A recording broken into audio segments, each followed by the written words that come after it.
Welcome back to Backroom Talk. This season, we're bringing you behind-the-scenes conversations with awesome coaches who are shaping the future of fitness. I'm your host, Kandace Dickson, CMO of OPEX and CoachRx. In this episode, I sit down with Erwin Regidor as he shares his journey from fitness enthusiast to successful coach, including his unique experience building a coaching practice in Shanghai. Erwin dives into how client expectations are shifting toward a more holistic approach to health and wellness, and how coaches need to adapt their methodologies to meet the evolving needs. He walks us through his coaching philosophy from the art of exercise selection to fostering client autonomy, all while emphasizing the importance of meaningful client relationships. What really shines through is his commitment to embodying the professional coach, his continuous learning, and how the lessons from his coaching experiences have shaped his approach to creating lasting client relationships. Whether you're a career coach or thinking about coaching as your next move, this episode is packed with insights that you can put into action right away. All right, let's jump into my chat with Erwin. Congratulations. How's the little one doing? She is all right. She's going to be turning 4 weeks on Friday this week. So very newborn. Yeah. So super newborn. That's why we got out last week. We had our newborns. We just wanted to make sure everything was safe. And, my wife was like the one, we're getting out. So I was like, all right, let's go. Oh yeah. For context, in case we include this, for everyone listening, Erwin is based in LA and was, unfortunately impacted by all of the fires and evacuated his family. So what did you all end up doing? You went south to San Diego? We went south to San Diego and just cleaner air for the most part. She did a mini vacation under kind of weird circumstances, but it was my birthday on that Friday. So it was kind of like a trip down to San Diego to celebrate my birthday, but really just keep the family safe. Well, happy birthday. Thank you. That's a lot happening in a week. Oh yeah, totally. It was a very interesting week for sure. My goodness. Okay, well, I'm really excited to chat with you, get to know you better, and also let our community get to know you even better. So I guess to start, will you just kind of guide us through what inspired you to become a coach and kind of your coaching journey thus far? Yeah, so to be honest, I never saw myself as being a coach. I was always into fitness. I was into bodybuilding, I guess, in my high school years. That's how I got into fitness in the beginning. I never thought I was going to be a coach because I always thought people would tell me oh, why don't you be like a personal trainer? I was like, I don't know if I could do that because if I told people to do something and they didn't do it, I would get super frustrated. So I was just like, it's not for me. Ended up leaving that job and, I was training CrossFit at the time because I was actually applying for Marine Corps Officer Candidate School.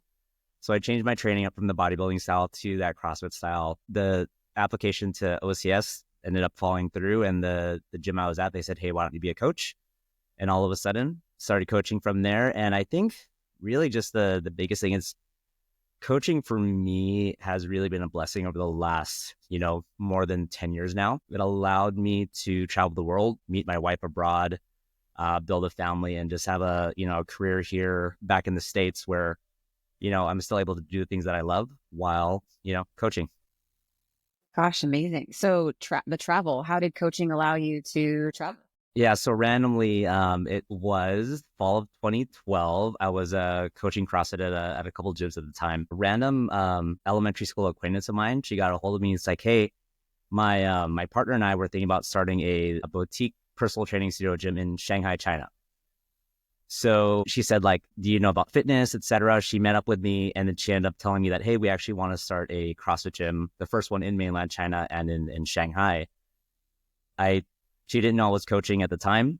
I let her know that I was coaching for a couple of years and what I thought about, building out a gym, etc. And at the end of our conversation, she was just like, hey, do you want to come out to Shanghai and be our head coach and director of programming? Moved out there in 2013, had no idea what I was doing. And I didn't even know that you could move out there to, do stuff like that, to be honest. And I ended up staying there for 10 years, helping consulting build out the gyms. And I was a head coach and director of programming for a couple and just kind of learned from there how to be an entrepreneur in a sense. And then, while I was in Shanghai, I was able to travel a lot of Asia and Europe as well. So that's how fitness itself has, allowed me to travel. Crazy. And you met your wife in Shanghai as well? I met my wife in Shanghai. She's from Milwaukee. So from the Midwest, had to go out to China to meet her out there. Wow. That's fate for sure. Yeah. Amazing. At what point in time did OPEX enter your journey in that experience? That is a great question. So the reason I found OPEX was because I was trying to find something to do while I was out there. So when I moved out in 2013, I had actually thought, okay, this is the best time to do it. I had actually learned about OPEX when it was still James and OPT and the big dogs. So I was lucky enough that the gym that I started CrossFit at, they were, followers of James, of the big dogs blog and everything. So a lot of what I got from OPEX really fit into my style of coaching, kind of like what I believed in. So yeah, I wouldn't say 2013 is when I first found OPEX, but it did take me a while to actually finish out the program. I was one of those procrastinators. Life gets in the way, but hey, biggest thing I'd say is like, if you're in that boat, is to definitely finish it out. It's for me, it's 100% shaped the way that I am as a coach, and it shaped my coaching career, in my opinion. It was like 100% best thing I've done. Amazing. And when you went through CCP, it was a lot more complicated, I think, to finish, because at the time, did you still have 10 case studies or 5? Yeah, so and that I think that was the overlying part. It was like a lot of the case studies, and at the time, a lot of the material was just over my head. Kind of seeing the reiterations of the CCP and what OPEX is doing now, it's amazing. It's so helpful. It's like I said, for me, I think the biggest intimidator was that back then I didn't know what I was doing, and maybe I was like, I needed a little bit more help. So you had that imposter syndrome, like, do I even know what I'm doing? With the new iterations itself, it really helps new coaches, especially focus on the basics, focus on simplicity. And it's really helpful for them to just get it done the way that the models are now kind of set up. And I'm always there all the time taking a look at it. Yeah. But and back then, did you end up going into any in-person immersions, or did you do everything remotely since you were abroad? Yeah, so I got lucky. I talked to my wife about this the other day that, hey, I got to go down to Scottsdale 3 times from China. So I flew down twice, one time for the assessment and program design. Second time I flew down was for the nutrition and lifestyle. And then the last time I flew down was for the CCP immersion. So it was perfect on all fronts. Got to do Oh my the whole goodness. experience. Yeah.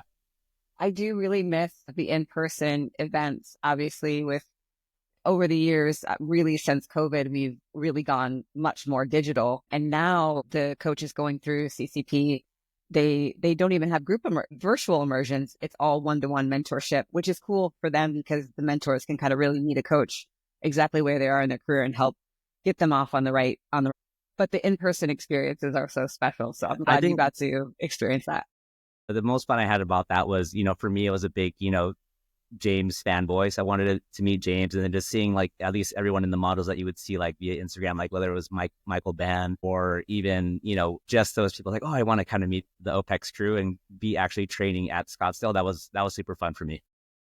That's so cool. Oh gosh. Well, secret and for everyone listening, I guess too. I did have James record kind of a look back from OPT to CoachRx and just tell the journey from his perspective. And he recorded like a good hour and a half minute long video telling the story. So I'm working through the edit process to get that released and out. But it's Awesome. cool that you've been there from the very beginning. So I'm excited about that. Okay, enough about OPEX unless it comes up organically. But so 10 years you were in Shanghai. I guess what were the biggest kind of milestones for your career professionally, or big takeaways and learnings from that period? It's a big decade of growth. I'd say the biggest takeaway, at least from a coaching perspective, is actually, so I started coaching around, let's call it 2011, 2010. So for me, when I moved out to Shanghai, it's like, oh, I thought I knew what I knew until I didn't know what I didn't know. And still being there thinking like, oh, you still have a lot to learn. I think the biggest takeaway from me is especially, again, going through the group model of coaching into really building some biases within that individual design or that one-on-one type of group coaching, is that really enabled me when I transitioned out of, let's say, the group classes in Shanghai.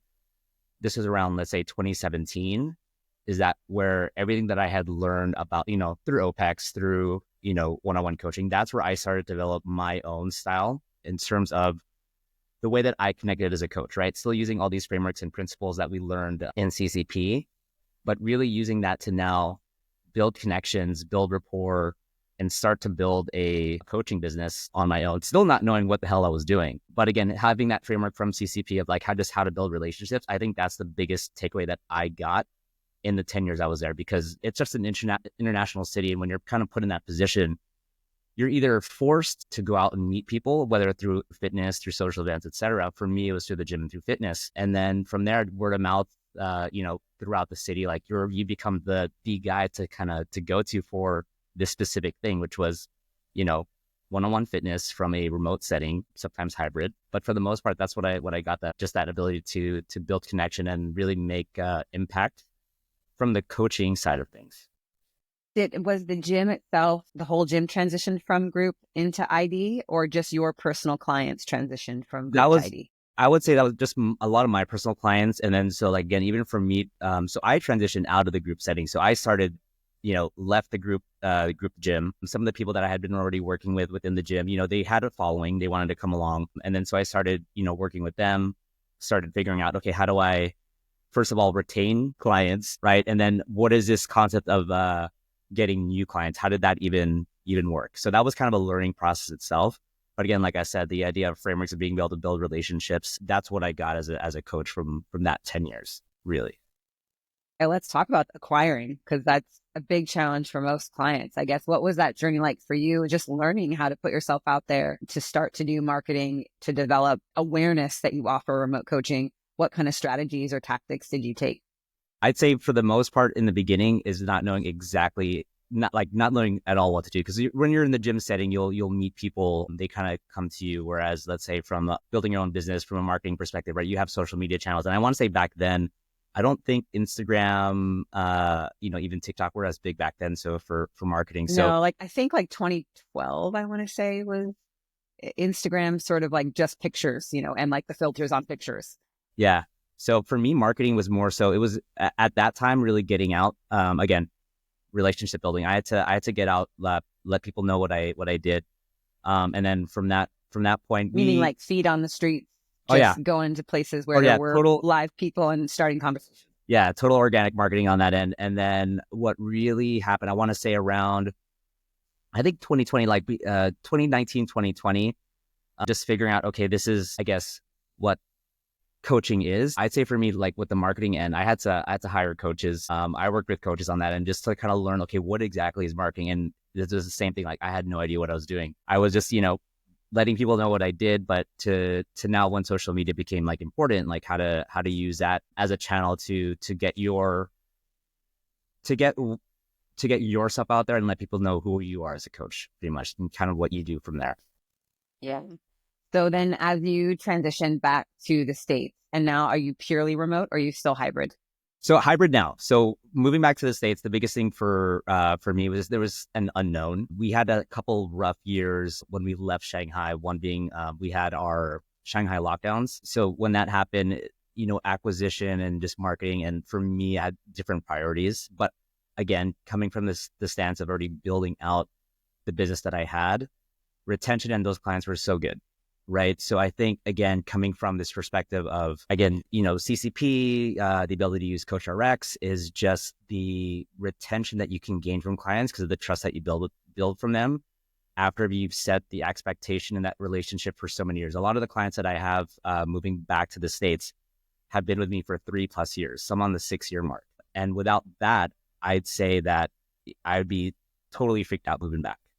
Right now that I know that I've made the relationship with those clients and I'm still working with them, because obviously we have that long-term kind of trust in one another. Moving back was pretty good. And, going into the hybrid setting, it was just getting a feel of, again, same thing I did when I was in Shanghai, putting myself out there. What's cool now, you asked that question about were we able to implement some of the one-on-one aspects in the group setting in Shanghai. That's what we're actually trying to do right now in the gym we're at, just letting them know like, hey, this is available. I think I've seen, just at least from being in that hybrid group and then the one-on-one setting as well, that, people are going to want to express the fitness that they want to express fitness, right? They know who I am as a coach and kind of what my bias are and like how I can help them. So just being able to offer that as an option, like, hey, if you do want this, if your goals are specific, then this is another path that you can take. And that's how, I'm there helping them right now and helping them with the knowledge that I've gained over the last 10 years plus. As your target, client, I guess I was going to say customer with my marketing hat on, your client target, has that changed since being in Shanghai to now? I know now you mostly try to work with like busy parents Yeah. and facilitate them prioritizing their own health. Yeah. I'd say As a I'd leading say family. 100%. And a reason for that is going into China when I was first going there. At the time, I thought I was one of those competitive CrossFit athletes that was going to make regionals, etc. So, I mean, the only people that I had that I knew were those clients that would be in the, let's say, CrossFit space, or the people that wanted to improve in competitive exercise. Since then, I found out that those are the clients that I don't necessarily like working with the least, but I do enjoy working with people that I found that I've transitioned within my own fitness journey. That's where kind of I feel like, okay, I start liking working with these type of people right now. So I'd say the most of the clients I do work with now, even like within the hybrid and in the one-on-one space, are going to be those that are just there for health and wellness. People that want to lose weight, that want to build a little bit of muscle, that need to learn how to build consistency. For me right now, even experiencing it as a parent of a 3-year-old and a newborn, those are the biggest things that I struggle with. It's learning how to, create habit, structure, and routine on a daily basis, and understanding things will come up, but having frameworks in place to know how to navigate that. It's not going to be perfect. It's not for me. And that's what I try to get across to most of the clients that I'm working with right now. Awesome. So how do you approach, or I mean, for every client, are you designing integrated lifestyle habit and exercise nutrition protocols, or does it start with one and kind of branch off into the other? Tell me a little bit about how that works with your clients. Yeah, great question. I want to say it integrates everything, but it's layered in a way that's individual to them. What I mean is, you can't start with someone and try to throw the whole kitchen sink at them whole kitchen sink at them, at times. For some people that have been more experienced, you'll know that, hey, we were going to implement, lifestyle nutrition and working out, etc. But for the most part, I say everything mainly because, like, hey, I might want someone just to lift once a week, and can you walk, 5 days a week, right? I might tell someone like, hey, we're not getting into the nitty-gritty of macros, etc., but hey, can you drink a little bit more water? We're just going to make that the focus of it for these first X amount of weeks. Cool, you got that down. Till we implement, hey, can you eat a vegetable, once or twice a week as well? So it's always going to be a mixture of everything. It's just how you implement that in layers to where and they know that they can be confident in executing that on a consistent on a daily basis. That's when you start to kind of get more complicated, or, add stuff from there. And again, that's for me learning it myself. Again, having a mindset like I can do everything all at once, and then all of a sudden, no, you can't. And then you just find those pockets of things to really focus on as you go along through that journey. Yeah, it's interesting. I was actually just writing some articles for us yesterday, doing a little bit of research on just the trend that have shifted. And I think about this a lot because if I look back in the 25 years that James has been having these conversations about BLGs and all of the like non-sexy lifestyle stuff, when everyone else was just focused on exercise and exercise intensity for the most part. Now the paradigm has obviously very much switched to lifestyle, achievable, sustainable results, and obviously a big focus on decompression, recovery, lowering the nervous system, all of those things that we've talked about for such a long time. And there was a stat, and I don't remember the exact number, but it was something like the searches for mental health, mindset coaching, and kind of like lifestyle coaching. Those searches were trending on the rise over the last 2 years in a very positive direction. I guess when clients are coming to you, have you noticed that shift in what they're asking for from you as a coach? Definitely. I'd say for the most part, because back in the day, right, when we looked at, I guess, the start of group fitness, right, it was all about, like you said, intensity, really taking it to the max. What James did, how he said from the beginning, the idea of BLGs, right? We just talked about right now. That's essentially where we start from, but layering all that kind of stuff in. A lot of times people now that I'm talking to, they want to be able to live a larger life, quote unquote, right? What does that mean for me? That just means like, hey, I don't want to just spend my time in the gym. The reason that I'm here in the first place is because, like, I want to play with my kid. I want to be able to play sports. I want to be able to do these things outside of the gym. What does that involve? A lot of that involves, okay, just how do I start to learn how to exercise? What's the right exercise for me, right? Or, hey, I'm bothered by this weight. I know that it's not helping me at all trying to live that larger life. How do I get the weight off, right? And then for the most part, it's really trying to, I guess, inspire people to be able to figure out what it is that they want for them and how they can use fitness to really achieve that. So when they're asking these questions like, oh, hey, I want to lose weight, I want to build a little bit muscle, it always kind of comes back to either some type of a family relationship thing. So they just had a kids, they want to be able to play with their kids, right? Or they want to be able to play a sport like they did back in high school or back when they were younger. A lot of the folks that I come across now, I'd say is 35 plus, right? A lot of them, some new parents, some already been there, and some are just trying to look like, how do I get started again? So integrating everything, with the whole holistic thing, the recovery thing, it's just the easiest start. You find out once you start asking questions, oh, they don't sleep, or they don't eat. It's such an easy thing to kind of fix for the first week, first couple of days. Once they start being consistent there, they see a lot of change. And that's, again, that builds the trust on that end. Cause like you're just changing a few couple of things that they're asking you to do. And the biggest thing is you need compliance on their end, right?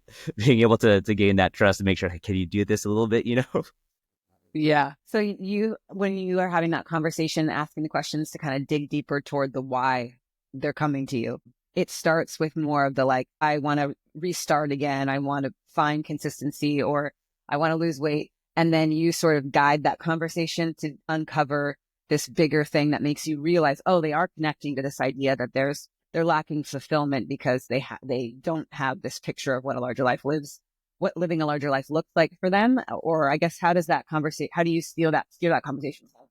I think the biggest one is once you find out, because all other things are, I guess, initial superficial pain points, right? I need to lose weight.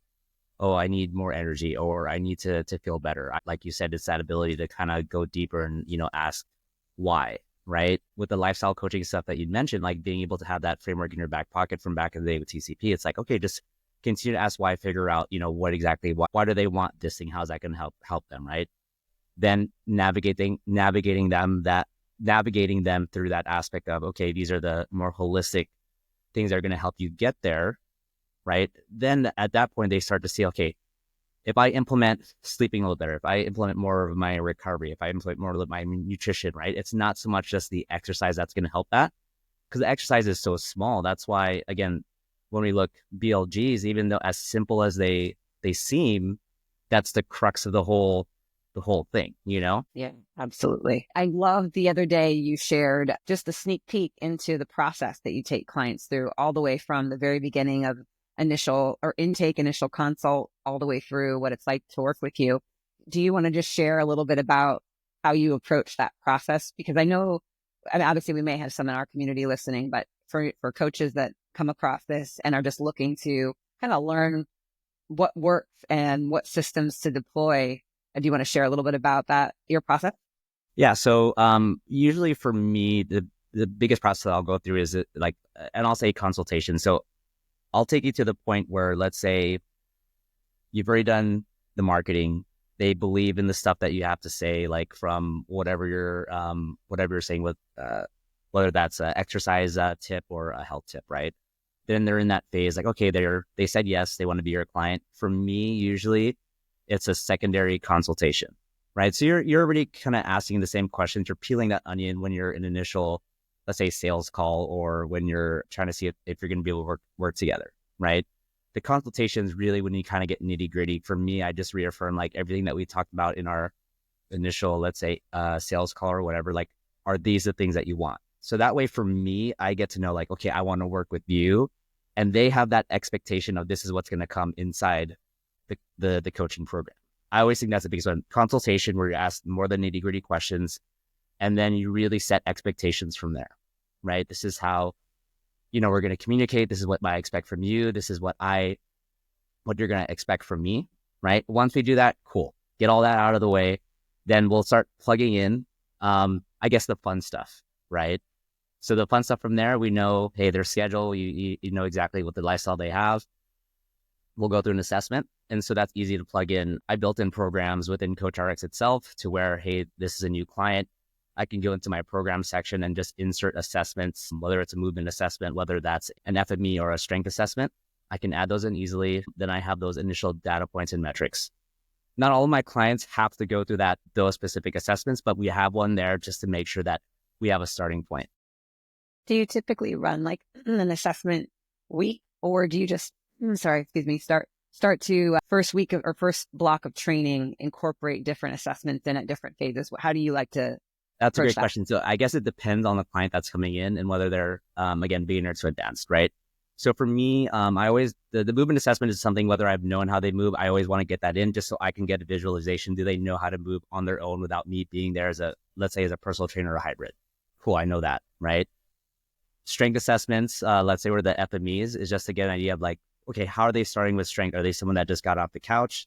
Are they someone that has been doing this for a while? So if there's someone that got off the couch, I'll take out certain assessments and then I'll place them later on throughout the training journey, right? Or that first initial training block. Once I've done that, either at the beginning or the end, we can plug and play with the exercises or the training itself. And then from there, just really adjust and adapt as needed based on, what we're seeing through training, what you can see in CoachRx as feedback and comments from the client. But yeah, that's the initial process. And then usually I'd say for me, within every 4 to 8 weeks, just depending on really what the client needs. If we either hop on a call, we can hop on a call. But usually I would say definitely use the consultation function in CoachRx, because then you can actually have that sent to them on a weekly basis. And that's what I like to do. So weekly check-ins, you mean? Weekly check-ins. I'm big on weekly check-ins. I have a Do coach you use the myself. standard template, or do you? So I use a little bit of both. So I have the standard template, but then I've had mine like for so long that I like to customize it. And again, I think that's what the cool part, because you can customize it and you can have that function in there for you. But weekly check-ins, I'd say for me, aside from the programming and like having them do their workouts, is what I enjoy the best almost, because I can see from the week how they're doing their training. And then once they kind of put in their weekly check-in, then you're understanding these things a little bit more. And then you can always customize and adjust the following week or the next day based on that feedback that you're getting. I love that. No, I think that's super helpful, because a lot of coaches just don't have that thought process or systems in place, and they just go right into design. Right. And they're typically designing whatever they do themselves, or whatever, whatever caught their eye on Instagram that week, unfortunately, which also makes me think about something I'd love to get your thoughts on. We talk a lot about the importance of exercise selection in our education. And we've developed some cool free guides and tools, an exercise selection matrix. I don't know if you've seen that one. You probably have seen a version of it in CCP at some point, but oftentimes it really catches me off guard. We'll get comments on that in social media from other coaches just talking about how exercise selection is something that everyone should just know, or it's not a big deal, or really downplaying kind of the importance of strategy behind exercise selection. So I'd love to get your take on exercise selection for clients. Okay, so exercise selection, and I love that you said like people will comment like people should know this, or people don't really take it into consideration. And for me, I think it's important, extremely important. And I say that mainly because it's important when you're thinking about the client that you're working with, right? Again, if I have a client that I know that can only work out once a week, right? I'm not gonna just give that person from an exercise selection perspective, like, oh, we're just doing chest and biceps like all the time, right? Being able to know exercise selection, being able to understand, again, from a planning template aspect of, okay, if I want to use an upper lower right split, if I want to use a full body split, if I want to use a single body part split, knowing where to place that throughout the week, I think it's important, because then you're going to be able to give, in my opinion, right, your client the best experience and the best ability to get touches on, let's say, the body parts that they want to work on. If, you frame it as like, hey, we're working chest today, or if you're framing it, oh, we're just working a push today, they'll be able to understand why you're doing what you're doing. And again, when they start to see that from their own programming, you said for most coaches, sometimes they'll program what they like to program. And I think that's true too. But for the most part now, if I'm programming for someone and they kind of get the biases of like why I'm coaching it the way that I coach it, for me, what I love seeing is when they're able to go, let's say, to another gym because they couldn't go to the normal gym, or they don't have what they have exactly. And let's say I haven't gone in and changed everything up for them. They have the ability to now to say, okay, I know this is why this exercise is here. I see this pattern, so I can easily flip that on my own. So whether I'm with a client for 20 years or if I'm with them for a while, they're going to come out knowing really how to put things together if they need to, and have that autonomy to understand it a little bit more. So for me, exercise selection, I think is important, again, mainly for the client to get the best benefits, and then also for them to learn, how I'm coaching the way that I'm writing for them. That you kind of went broad and are mentioning like the broad array of all kind of program design tools that you have at your disposal as a coach, and exercise selection being one of them. But it sounds like because you're focused on achieving that level of autonomy with your clients, that they can go in and know like, hey, I know that this is a hinge pattern, and I need to modify this movement because this gym doesn't have this piece of equipment. Confident in my ability because my coach has educated me and instilled that belief and confidence in me that I can make that choice. And I may not even need to message my coach. Whereas maybe in the beginning that, hey, coach, is it okay if I swap this for this? And that's really simple for you to do as well. But I love that autonomy used to be kind of a scary concept for coaches, right? I guess, what is your perspective on, you said a little bit about it, but pushing clients toward autonomy, because you obviously have client relationships that are lasting many, many years. So that goal of achieving autonomy is not something that just happens overnight. I mean, for me, I look at myself as well, right? I've personally had a coach since 2013, my own fitness coach, and right, it's 2025 now.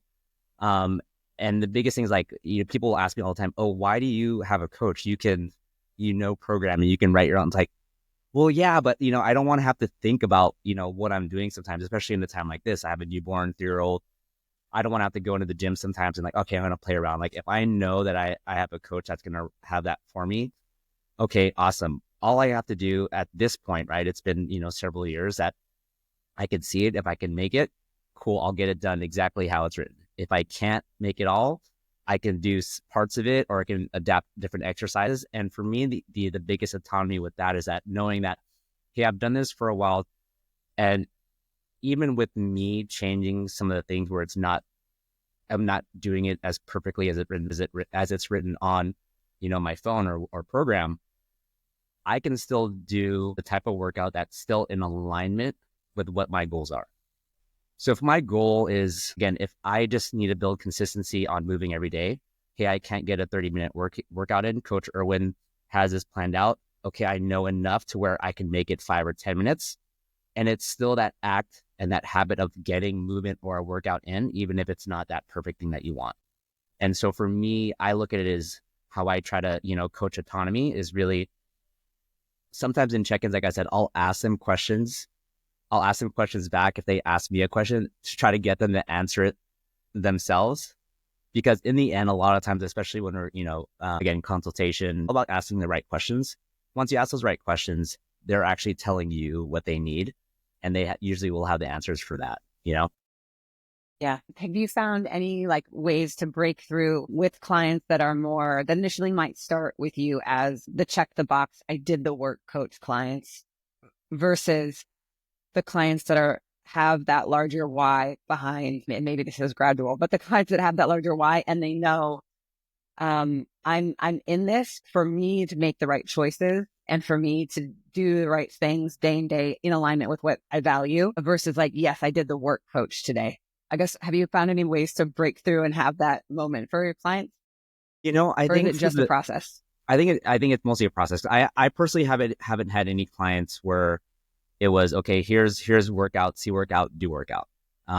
There's always been some type of a build-in, again, I guess from the individualization perspective of, okay, we're layering in XYZ task list to do, and this is why. Then we're layering XYZ task list, and this is why. So even when I've done that process of, let's say, taking someone from a complete beginner, where I almost want it to start off like seeming like a checklist itself, it always changes like on the fly. So even if I have that checklist, it's like, okay, things need to change, we'll change that. But for the most part, I'd say it's more process. I think for me at this point where I'm at, looking at, let's say, client acquisition, right? I think where I'm at right now, I'm able to really find the clients that I do want to work with, right? So even in that sales call, that consult piece, like when I know that, okay, this is going to be the most successful person to work with, because again, my my vision, the way that I coach, or my coaching biases, my coaching principles, they know that what they're getting into. You know what I mean? So yes, there is a checklist that we will get by, but for me, I'm not super hard on it. I have it there just to mostly see how is each person transitioning into each phase of the program that I want them to kind of go through. Does that make sense? Yeah. Yeah, 100%. Do you find that most of your clients currently are coming from more of your social channels where they're seeing what you're doing and how you're living the lifestyle through demonstration, and that is attracting them to want to make a change for themselves? Or are they coming from other channels that, from a marketing perspective? I'm the worst person to ask about this right now, mainly because my channels they need some work. I'll be honest, channels need some work. But I'll say when I started out building out, let's say, online coaching aspects, around, let's say, 2019, 2010, when it started to get really bigger. Initially, I'd say it was, Instagram. Again, putting out your message out there, kind of like what you're doing, and they start to see that, and they'll ask questions. Or once you start, I mean, it's impressive. You're like, I'm a busy dad, but I'm still here in the garage getting it in. Well, exactly, right? So something like that. So for me right now, it's mainly using it to like, hey, letting people know that this is what I do. I haven't really hit it hard in terms of like, going into hard marketing or anything like that. Like, I think for where I'm at right now, I'm just trying to build consistency within, posting the stuff that I'm doing, letting people know that, hey, this is stuff that you can do, whether or not you decide to do it or not. But for the most part, I'd say new clients right now, still word of mouth, referral, either from existing clients I have right now. And then with the gym that I'm at is actually, again, trying to build out that individual design side. And then just having them see like, hey, this is what I can help you with. And if they want to kind of go that route, awesome. And that's right now, that's how it's kind of going. Okay. So if you had to start over again and, from the very beginning, I want to become a coach, I guess, knowing what you did, would you do things the same, or are there specific things that you might change getting started? I'd say getting started, the only thing that I would have changed is, let's say, going into how I got into coaching in the first place, CrossFit, boom, okay, group coach instructor. I definitely would have done CCP 100% first. Once I would have done that, because now you have these frameworks in place, basically. And then I say I would have gotten to sales and marketing a lot sooner. That's my opinion. I think the way that I see it now with education, coaching education, there's so many things that are out there. I think you're going to find as an individual kind of like what you like the most, and you're always going to pursue those things the most. What I found, again, like over 10 years plus now, once you have that knowledge, it's about really getting in the trenches and keeping on practicing that, right? And that's what I found with CCP. Even with CCP getting into the beginning, like you said, 2013, it was like a harder process back then. Knowing what I know now, I would have tried to implement it a lot more so that I got more confident in it, because I think the what's it called? The imposter syndrome is always going to be there, right? You're always going to think, how am I doing something right? But like, just keep doing it. You know what I mean? I think once that imposter syndrome kicked in for me, then it was always about trying to seek out more coaching education. Like, okay, what can I learn here and there? Whereas what I found is thinking like the basics aren't enough, thinking you need some other like advanced protocol or something. Exactly. And even looking at CCP and, the things that I'm implementing now as a coach through CoachRx, through, all these different channels, it goes back to basic lifestyle guidelines, right? Or just basic principles. Simplicity. Exercise selection is such a basic principle that you don't have to make complicated, and you can still make impact in so many lives. And for me, like I said, once I've known that, I would have gone into sales and marketing faster, mainly because I think that's how you as a coach then get to tell other people what you do and how you can impact them. That's a problem. I think early on as a coach, it was hard for me to articulate that. I still think it's hard to articulate now, right? But you learn a little bit more. You learn, again, how to ask those good questions. You get to know, like, who do you like to work with? You get to know who you're making the most impact with. So aside from my process, I'd say, okay, group coach instructor, I'd say TCP, have that as your base. Continue to work on the things that you enjoy in terms of coaching education wise. Never leave that, but get into sales and marketing as soon as you can and just dive right in.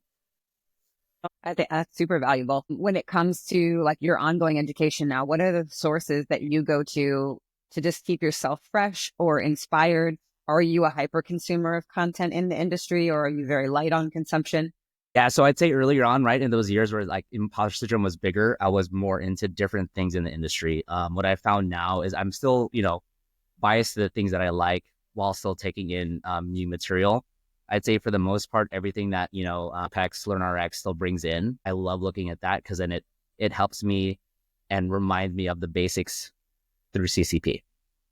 Other than that, the only, I guess, fitnessy podcast or fitnessy content that I follow, there's a guy in Hong Kong. His name is Ed Haynes. They run called the Process Programming. So big fanboy of Ed Haynes. Ed, if you're listening, biggest fanboy of you since China. He is also a old school OPT, James Fitzgerald guy. He's gotten mentored, I believe, through Axel Hodge as well. But what they put together in Asia, I'd say it's top notch. The topics they talk about is very, again, related to PEX's principles, etc. So I'd say that's the biggest one that I'm into right now. I Don't love always that. hear a lot I'm of a it, but hyper consumer too, so I love to like learn where are you guys sourcing new content from and what's inspiring you. It's super helpful. The last coach that I spoke with he mentioned the Coach 'em Up podcast, and I had never heard of that one as well. But share yeah. that with you just in So I don't case know it's the helpful. exact podcast it's called, but it's the Process Programming, I believe. And guys in Coastal Fitness Hong Kong, they have that. I love that. I'm going to check that out. Have there been any like big aha moments or lessons that you have learned from a client over the years? Ooh, man, there's too many. So I'll use the biggest example a couple months back. And I know there's a time when you have to decide, okay, is this the right person to work with if this is not the right person to work with? So I was at a point where I was like, all right, I wanted to kind of give up as a coach. And I don't think that's a bad thing. I think it's just a matter of like, okay, is this in alignment of the people that you want to work with? So I was at this point where I thought like, I don't know if this is the right relationship to have a coach and client. Work through it, and then ended up again through more conversation, consultation. It just took a little bit longer to kind of dig deeper. We were able to kind of have a big breakthrough in terms of, let's say, just compliance in general, right? So we figure out how to help her do the things that she needed to do in order to get to her goal, right? For me, the biggest breakthrough as a coach on that is to really look internally and take ownership of the situation, meaning that maybe it's not her that she can't do this thing and like, oh, why is she's not doing this? Or it was more, okay, how can I try to figure out how to communicate to her that these are the important things to do if you want X goal, and how was I able to break through that? So that was the biggest aha moment that I have lately. It's more, I'd say, taking ownership, right? In everything that you do. Yes, you're going to have problem clients, but sometimes you just got to figure out maybe it's not them. Always take ownership, even if it's bad, if it's good, like what can you do to help the situation? What can you do to make it better? And then, so I was able to look internally and like, okay, figure it out, not perfect, but that's what I'd say is the biggest breakthrough that I've had with a client recently. I love that. That's super powerful. And it makes me wonder, we talk a lot about obviously developing really strong coach client relationships, but also having those boundaries or being able to be that hard line for those clients who really need accountability, or to be able to look in the mirror and have that personal reflection of, is this what I want? Is this what I value? Well, why are my actions not aligning if that is the case? How do you approach kind of some of those more difficult conversations with your clients? So for the most part, like once, let's say when it needs to be done, what the way that I approach is, I'll schedule a call. Let's say they're either not doing workouts or we've come up with a nutritional prescription, but you can see that they're not really compliant or consistent with it. What we'll do is we'll normally have like that hard conversation, right? Or essentially a scheduled consultation. And in that, really go over, let them know, first of all, that you're coming from a place of care, that you're not angry at them, like whatsoever. They're not disappointing you. That's probably just from being a client and over many years, we admire you guys so much as our coaches. We don't want to let you down. So sometimes it's even difficult for us to admit when we're not compliant. Yeah, no, I'd say it's for the most part, it's don't put off the conversation, right? Because I think if you put off the conversation, it's getting to that aspect where you don't want to take ownership of what's happening. Again, coming back to, for me, like, okay, I need to take ownership of what's happening. If you are able to confront it right away, then you're able to not let it linger on. So if you can confront it right away, have a consultation, have a discussion, let them know that you're coming from a place of care, that you're not angry with them, and let them know what's happening, right? I let them know, like, hey, so this is what we're doing. If we keep on going down this road, then we're not going to be able to get to, where you want to be, X goal or insert whatever, right? Once you're able to do that, let's say you reaffirm, like, do you acknowledge that this is what's happening, right? They'll reaffirm, yes, this is what's happening. Then have a discussion of, okay, like, why is it happening? What are the things that we can do to fix it? Once you have that discussion, come up with a game plan. I always like ending all of our conversations or consults with a game plan. That way, hey, this is the action plan moving forward, whether or not we adjust from what the goal was. Because again, it's going back to that aspect. Can we go back to something that you can be consistent with, that'll help you build momentum a little bit and help them reach where they want to go? So I'd say whenever that problem comes up, is don't run away from it. Don't let it linger on. If you need to have a quick, hard conversation, do that. And then just nip it in the bud, right? If it's more of a consistent thing, I haven't had that problem yet. Like I said, the last client that I was the closest one where I got frustrated. But again, looking in and trying to like navigate through that, then hey, it might be a conversation like, is it the right relationship? And I think usually with those people, they kind of weed themselves out. I've had clients where they've just completely ghosted. So I guess they weeded themselves on that end, Yeah, absolutely. And do you find, I mean, maybe when you're having those conversations, there is obviously a desire to be compliant because that goal is something that's been expressed, but maybe it's just that people aren't as equipped as maybe the expectations that we have for them knowing how to troubleshoot their way around something. If they're struggling with compliance and then you ask them why, well, what's happening? And they start to uncover all these things that in their mind are these barriers for them. But you're able to say, well, what if we did this? Oh, light bulb moments happen for them, right? Absolutely. And I think that's the biggest thing, because then they realize that either whatever goal that they set out to do wasn't necessarily ambitious. It maybe just wasn't the right goal for them at that time, meaning that they have the ability to then, okay, if I can adjust that goal, I'll hit this little milestone goal, then start to build up to that bigger goal. That's the biggest one, right? Even when they're not compliant, it's more so, everything is still a process, right? So if I'm looking at it more so as just the ability to do the daily work, just looking at it from a process perspective, right? To get to Mount Everest, you don't just get from point A to point B. You have to take like all those steps to get up there. So there's going to be step forward, they'll step back, they'll step to the left, to the right. And then as long as you can kind of realign to the center, you'll go up a little bit faster. And as long as they know that they either have to pivot or change, or they know that it'll be slower for them to get to that goal, right? Then it's okay for them most of the time. Yeah. I think that's awesome that you can help people still win along the way, right? Because Absolutely. That you always have it to has find to be rewarding and fun. you have to find the wins there. You always have to find the small wins along the way, because there's always going to be wins. There's always wins along the process. Oh, I love that so much. Oh, I forgot there was a question that I had on the tip of my tongue and now I just lost it. I'm going to think about this for 1 second. I guess personal reflections of where you're going next. What are you most excited about like right now? So personally, for me, the biggest thing that I'm most excited right now is building my family.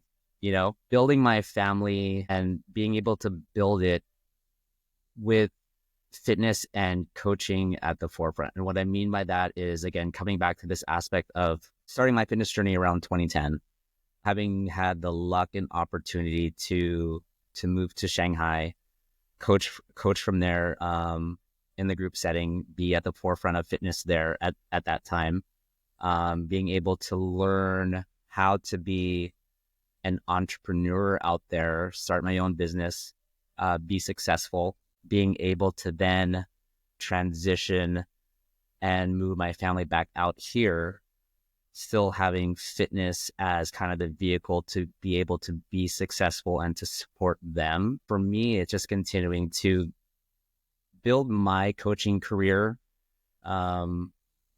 in the best way possible for me to support my family. Whether that is in the hybrid model right now, whether that is on the continuing one-on-one online setting right now, it's just finding for me what's going to work the best and how I can make the most impact both in clients' lives and in my family's life by coaching. That's kind of like where I'm at right now, just building out different things, helping other coaches grow, helping clients grow along the way as well. And then just, supporting a new family, newborn 3-year-old kid, while still being able to work out in my garage or in the gym when I can. I love that. You know, it's funny. I'm enjoying these conversations with our community so much. And I obviously interact with a lot of potential coaches or coaches who are a part of other communities and interested in exploring ours, or just like out in the world, interacting with other people who are in the fitness industry.